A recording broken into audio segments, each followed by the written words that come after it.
Hey guys, so I'm going to walk you through Target Math Pink Set 3. On slide 2, you have all of your visuals for cards A, B, C, D, and E. So you'll go to slide 3. For A, you're going to look at card A. You're going to draw a picture to show the fraction. So here we have A, and it reads, Charla planted 3 tomato plants. Only 2 plants bloomed. What fraction of the tomato plants bloomed? So she has a total of 3 tomato plants and only 2 plants bloomed. So we're going to draw a fraction to represent that. Okay, so I'm going to come over to my shapes, select the circle, and one circle will represent one plant. I'm going to press on Control C to copy it and then Control B to paste. And now I have my 3 circles or ovals that represent each tomato plant, and so only 2 of them bloomed. Okay, so you can choose, you're going to shade in 2 of them. You can come up here and click on the little fill color and choose, so we're doing tomatoes, the color that you want. Okay, so then I'll do the same for this one. So I have represented 2/3. 2 out of the 3 plants are bloomed. Okay, you can use the fill color, or remember that you can always use the scribble to just kind of fill in the one that you want to be shaded. Okay. Then you're going to write the fraction here. Remember on Google Slides there is no fraction bar, so you'll use the slash. Okay, so if you look for the question mark on your keyboard, you'll use that one, so you'll do 2/3. Okay, so 2/3 is represented there.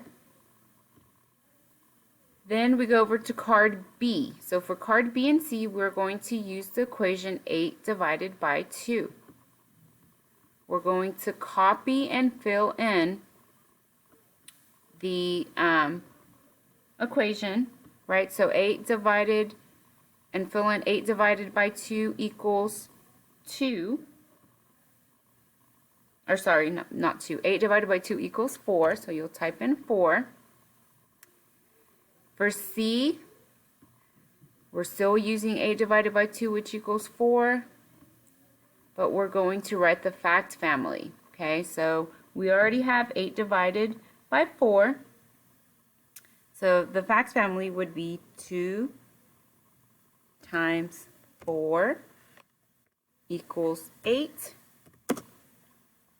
And then 4 times 2 equals 8. You'll go on to D. For D, we are going to show the distributive property. We're going to look at each step. So we'll go back to slide 2, card D. Step 1, we're writing 3 times 9.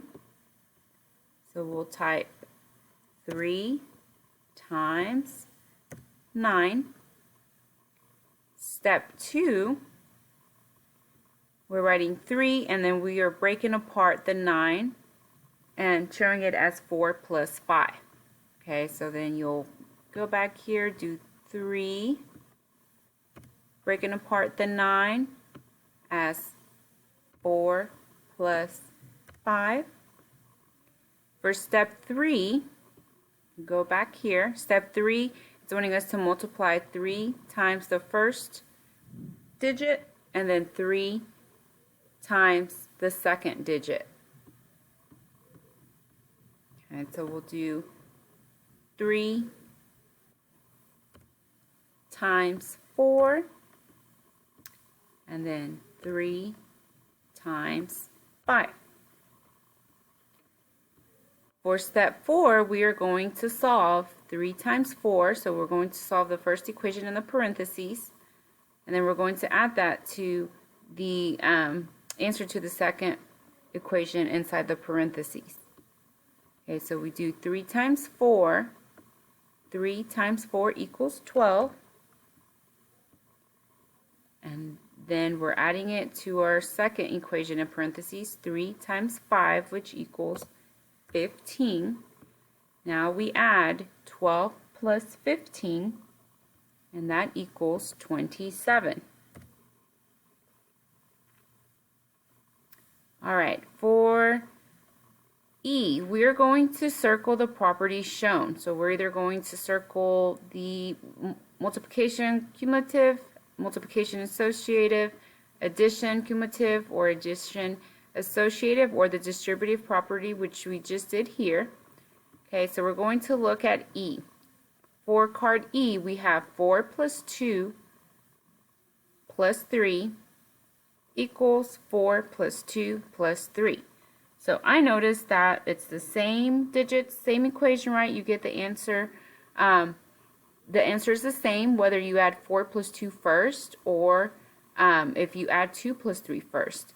So the property shown would be the addition associative property, which means that changing the grouping of the addends doesn't change the sum. So changing the digits and adding them in different first or last does not change the sum. Okay, so I'll go up to my scribble. And I'll circle the addition associative property.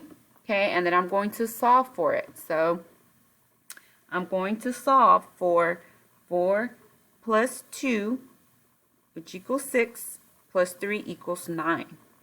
Okay, so on this side of the equation, it would be 9. And then if I add this side, if I add 2 plus 3 first, right, you want to add the equation in parentheses first. 2 plus 3 equals 5. And then if I add 5 plus 4, I still get 9.